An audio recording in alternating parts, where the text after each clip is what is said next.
Right, good afternoon, guys. Good evening. It's Good evening. 9 o'clock. Right, so the WhatsApp group has been going pretty crazy on chatting about certain midfielders and trying to decide which midfielder, number 8, is the best in the Premier League. So we whittled it down to 3 that we'd like to speak about. Mike is going to take the floor with Paul Scholes. G is going to take the floor with Steven Gerrard, and Dev is going to take the floor with Frank Lampard. And actually, Dev, I'd actually like to start with yourself, because look at some of the stats. Yeah. Quite impressive, isn't it? Can't say any more. I mean, over 100 appearances for England, multiple positions with them. Again, number of different clubs he's played for as well, which is different to the other two. Frank Lampard, as in, like, did he start at Chelsea? Did he finish at Chelsea? Tell me a bit about him. Yeah, well, he started off at West Ham to the youth systems. He was there 95 to 2001, but in 95 he actually went out to Swansea on loan, made 9 appearances for them, and he actually scored a goal. And after that, he ended up at Chelsea 2001. It was £11 million, I think Chelsea paid for him at the time, and he was there for 13, 14 years, and the guy established himself massively. Was that when Chelsea had money, or was that pre-money? It was borderline. I think it was just before it. I can't really remember. I know it was kind of before 2005. I think it was kind of around about between 2002 2005 that the takeover happened anyway. But yeah, it's amazing how the guy's career took off. He just established himself in that midfield and built the team around him. I think personally, like there's some partnerships he had in that team kind of led him elsewhere. Obviously, he didn't finish his career at Chelsea. Went on to Man City. Went to New York City as well. I think he was there for a little. Because he didn't sign for City, did he? He signed for City Group, and then all of a sudden he's wearing a light blue shirt. So he made about 36 appearances, around about that number anyway. I don't know if it's on the nose, but he made a few anyway. But again, he went out to New York City pretty much on loan straight away from that. I think he had 6 months, last 6 months of the season, then he went out on loan. He actually didn't get much hate when he played for City. He didn't get that kind of abuse, like no Chelsea fan abused him, but not even like media or anything like that. He didn't get anything for it. Again, it's the way he's played himself to the national team. He was more an icon for the whole English Football League rather than just Chelsea. You know, he was a massive icon at Chelsea. But again, you know, him, Gerrard at the time, you know, it was together, it would have been an explosive partnership, but it just kind of didn't work for England. But we can go into that later. Again, the guy's had a well-established career. He was a runner-up of Ballon d'Or 2 years on the bounce, I think, as well. He's established, he's scored over 150 Premier League goals for a midfielder. I think there's only 9 other guys have done that for that position. So he's well over the kind of 600-700 mark in appearances across his entire career. When you take him, he's nearly 500 for Chelsea, 430 for Chelsea roughly. Obviously 100 for England, 30 odd for Man City. Got to get the numbers for West Ham, but he spent a good time at West Ham as well. That was his dad that had him there, I'm sure. When do you remember when he signed for Chelsea? Was he a big signing? Like I don't remember that. Like I don't remember that. It was probably more of a prospect thing for Chelsea because at the time they did still have some pretty good midfielders. But again, he was coming through. He was a young talent coming through, and he's obviously proved himself at West Ham. You know, he was a bit of an icon at West Ham, a bit of a legend there. And again, he never had any bad taste in his mouth when he went from West Ham to Chelsea, which you sometimes get between the London clubs. Again, Luis going to Arsenal, you know, just these wee things here. It's one of these things you don't do sometimes, but you know, money talks, like Petr Cech as well. What do you do that for? But he didn't get the same abuse for it. Again, it was more the way he established himself as was a captain. I'm sure he captained England at some point, didn't he? I know him and Gerrard, so he would pick Gerrard probably naturally a captain over the two of them, but yeah. Yeah, yep. Out of the 3 players that we're talking about, he's actually got the most appearances. So he had the longest career out of the 3 we were talking about. His goals, the only thing with his goals, no, we'll come to that later. But I understand what you're saying. Stevie Gerrard, tell me about Steven. All right. I'll just give you a wee rundown on his career to start. But he's joined. I think he was at Liverpool at the age of 8. Came through the ranks. Came through in the same team as Michael Owen through the youth ranks. Yeah. Michael Owen got called up, I think, just before him. Are they the same age? Sorry? Are they the same age? I think Michael Owen's maybe a year older. Okay. Yeah. But it's pretty close. He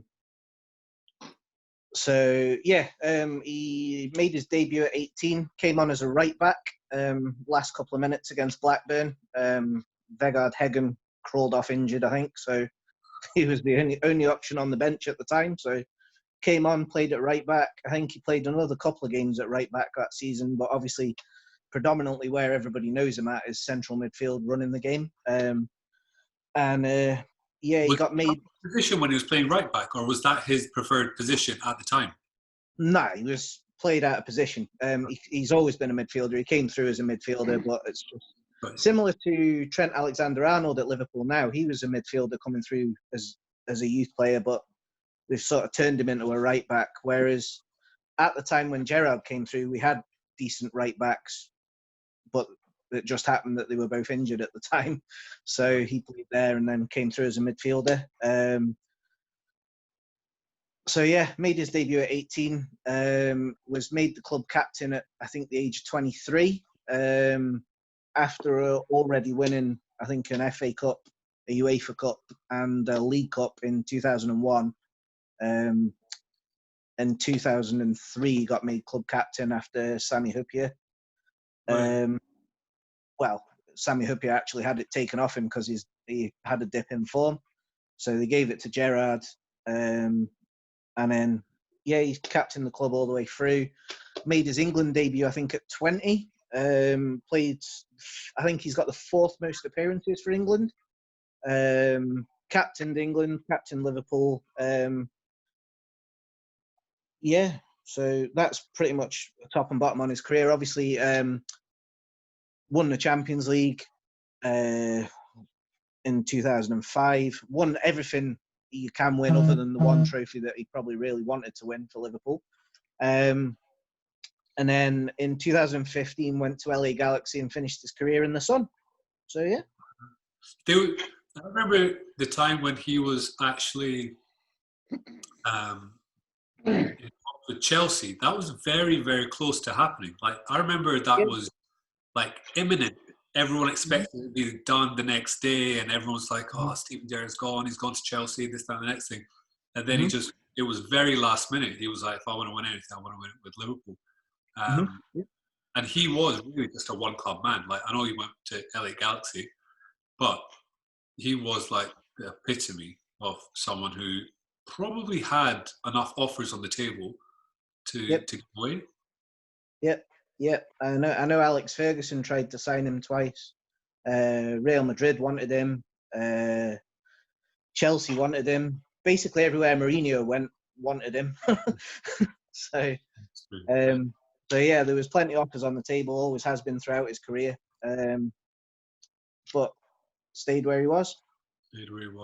Is he from the red part of Liverpool? He grew up a Red, yeah. Yeah, okay, nice.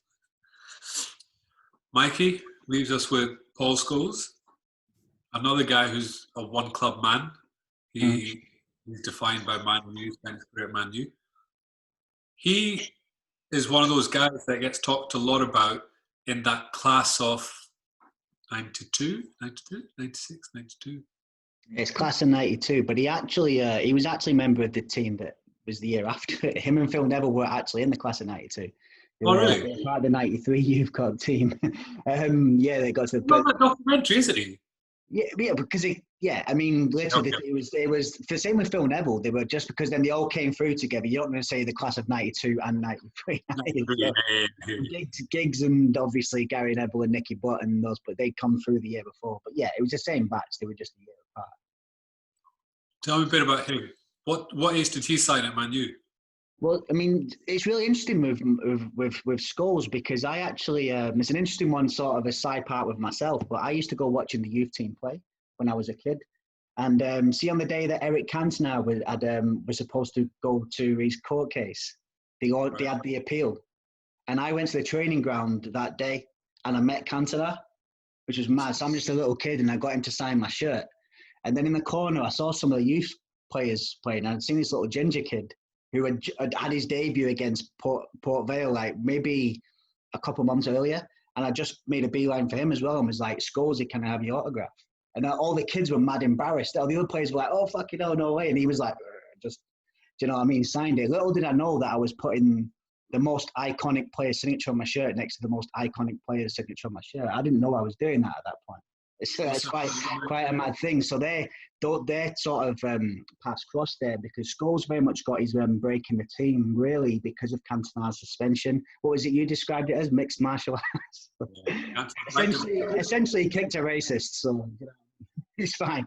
I watch a lot of like the top 10 craziest moments, this, that, the next thing, the best fights in the Premier League, this, that, the next thing. Yeah. The two that are just like, I was like, there's lots. But Cantona, and then there was those two Newcastle players that fought each other. Oh, yeah. Bowyer and Dyer. Was one Batty?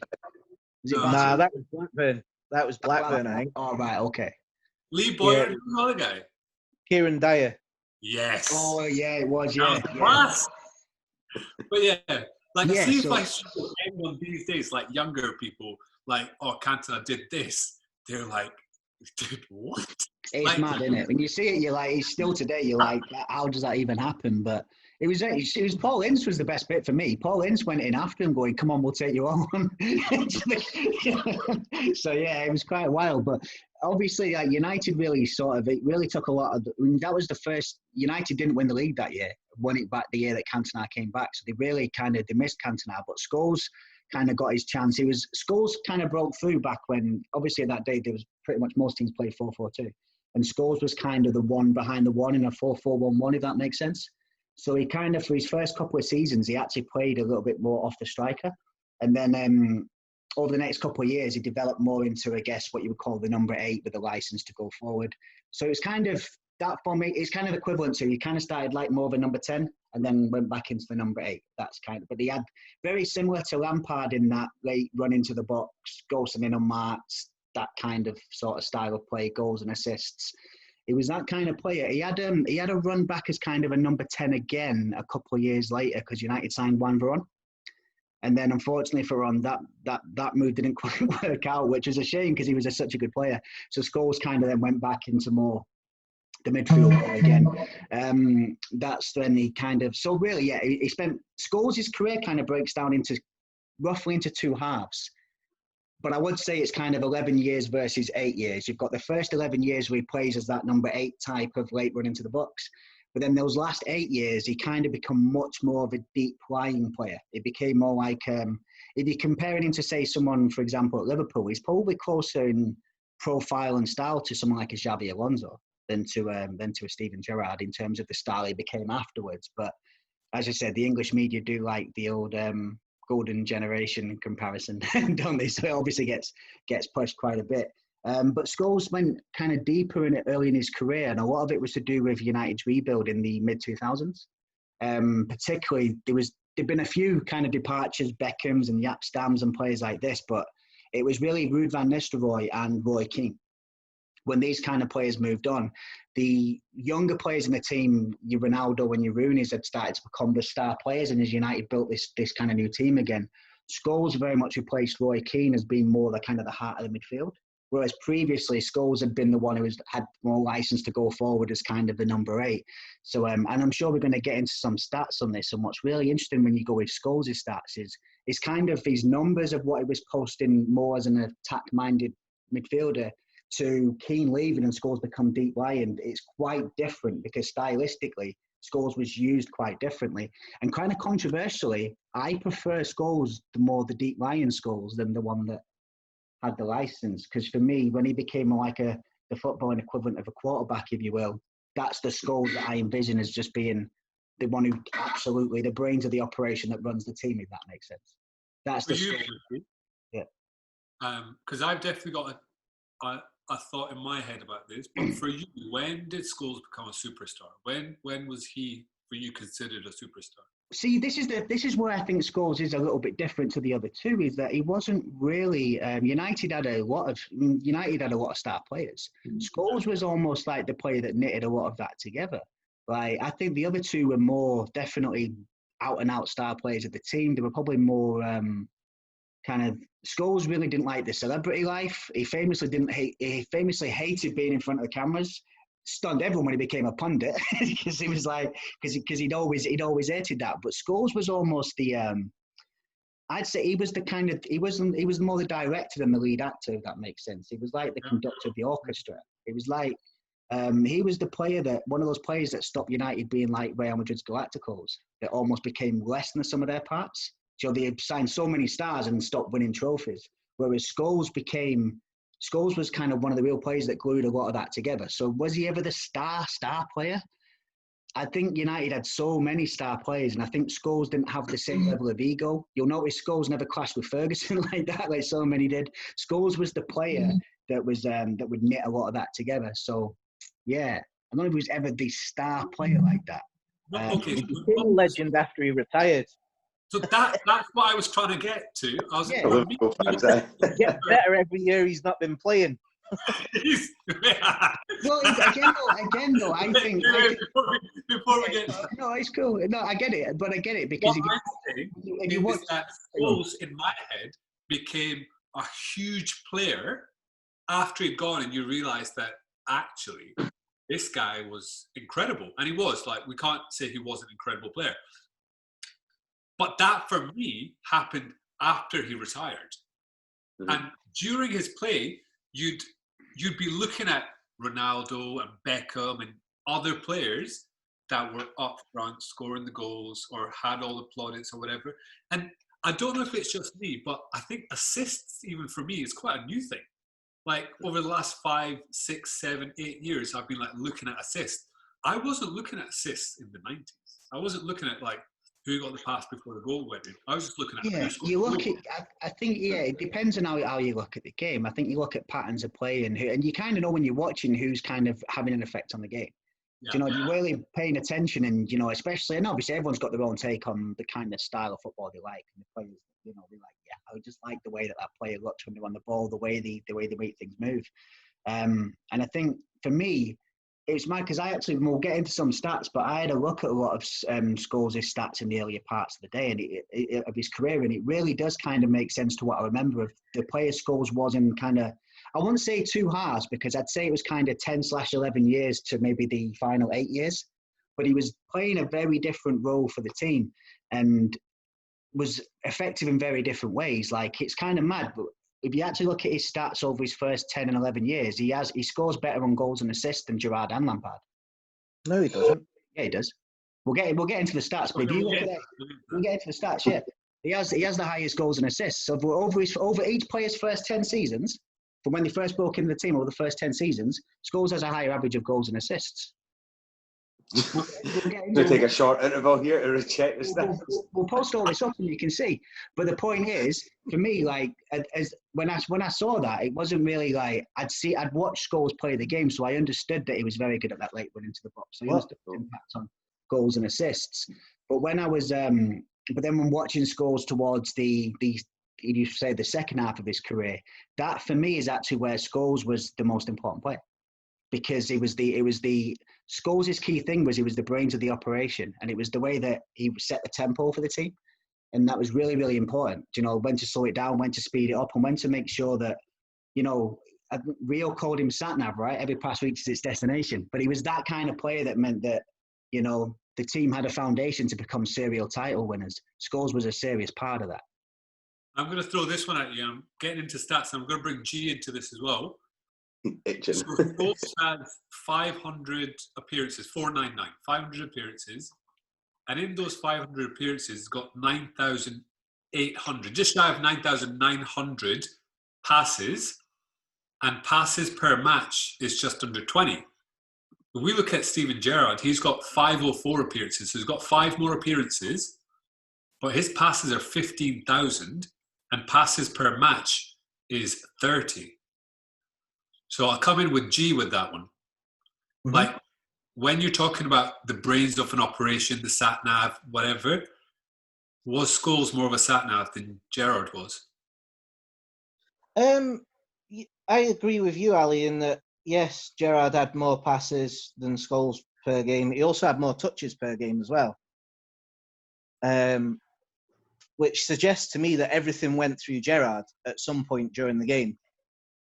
Whereas with Scholes, I think certainly early in Scholes' career when he had Beckham and Giggs, everything tended to go wide to them, and they probably had more touches, more passes because of the style of play. Wing orientated at that point. It was very. So I wouldn't necessarily hold that against Scholes. Yep. Because there were more outlets at Man United. However, I would also argue that I think Gerrard got a higher pass success rate as well. Yeah. Wait, hang on. Pass success. I was going to say, what's kind of accuracy and all that? How much of that was more effective, if that makes sense? Scholes was 21%. Gerrard was 30%. So, Mikey, what are you saying about those stats? Well, I'm going to go into. I want to give you some of the. First of all, because G wasn't quite sure that these stats are accurate, so I want to get into some of these stats that go into the fact that Scholes was very much more of a number 10 type player for the first part. And let me give you some of these stats so you can go into them. So I did this based on the fact of each player's first 10 starts in the league being their first season. So that's what I wrote down. So for Scholes, that was the 94-95 season. For Frank Lampard, that was 96-97. And for that's 98-99, where they all had their first 10 starts in the league. And then 10 seasons going forward from there. If you look at Gerrard's, first of all, league goals over that period of time, over those 10 seasons. And then I'll do, or do you want it's no, you can run with how you want to present it. I will. So Gerrard had, in terms of goals first, he had 55 league goals and 302 appearances over that period. I can't hear you, mate. Speak up. Yo, got my volume? Yeah. I do know. Yeah, okay, yeah. So over that period of time, Gerrard had 55 league goals in 302 appearances. So it was a goal every 5.49 appearances. Okay. Right. Frank Lampard had 74 league goals in 332 appearances. So that's a goal every 4.48 appearances. And Scholes had 78 league goals in 288 appearances, which was a goal every 3.69 appearances. Then if you add goals and assists together in that same period, then for Gerrard, it's 1 every 2.99 appearances. I'll post all this up. Lampard, 1 every 2.72. Scholes, 1 every 2.52. So Scholes comes up ahead on goals and assists over that period of time. And then just to look at it, I threw another season onto it. The reason being is that Scholes' 11th season was the season before Keane left and before Scholes started to maybe fill in some more of the void of what Keane was. It also took Gerrard, his 11th season, took him up to be in the year when he played up top with Torres or just off him. I was going to say the two players kind of reversed roles. Yeah, Scholes. I mean, a big part of that as well is I think Scholes' physicality, so 5'6", severe asthma, and apparently going blind at one point as well. Physicality was maybe coming into play there as well. But yeah, over that period of time then, when I looked at it over those 3 seasons, it was essentially Gerrard was 1 goal and assist every 2.64. Lampard 1 every 2.58. Is that right? Yeah, Scholes 1 every 2.54. So again, it came Gerrard, Lampard, Scholes. But then what happens is once you go past those seasons, then obviously Scholes' number of goals and assists definitely starts to decrease quite rapidly as he becomes more of a deeper lying midfield player. But for me, that makes it, I knew that without having to see the stats because I'd watched Scholes change his role. And for me, it was really important that, I'm not saying it had to be Scholes that did that, but we've been led so much by Roy Keane. Roy Keane was everything to that United team as a leader. And when he left, Scholes really did. I would go as far as say we didn't miss Roy Keane. And I never thought I'd have said that before he left. But Scholes became even more important, I think, to that United. That United team that went on to become the team that won the European Cup in Moscow. I think Scholes became Scholes didn't start. He started in Moscow, mate. No, he didn't. He's never started a Champions League final. He started in Moscow. Have a look at the starting lineups right now. You're thinking of Rome, and you're thinking of. He never started a Champions League final for you. He came on. He pulled the starting lineups up from the 2008 Champions League final. Here we go. Here we go. Scholes got subbed. Scholes got subbed. The other thing I was going to say, Paul Scholes has 0 free kicks and 0 penalties in his goal. I was going to ask you, the penalties with Gerrard, Scholes and Lampard. I know like Lampard and Gerrard were big on penalties. You know, they were the guys that stepped up for them. But it'd be good to see the stats between their kind of conversions on penalties. And you know, I kind of imagine Lampard might be the best at penalties. I do Lampard scoring a lot of penalties. Yeah, 29 versus 32. Lampard wins that with 32. What's their ratio? Oh, it doesn't give me that. But we can look it up. I'm just looking at teams. Team selection on the match.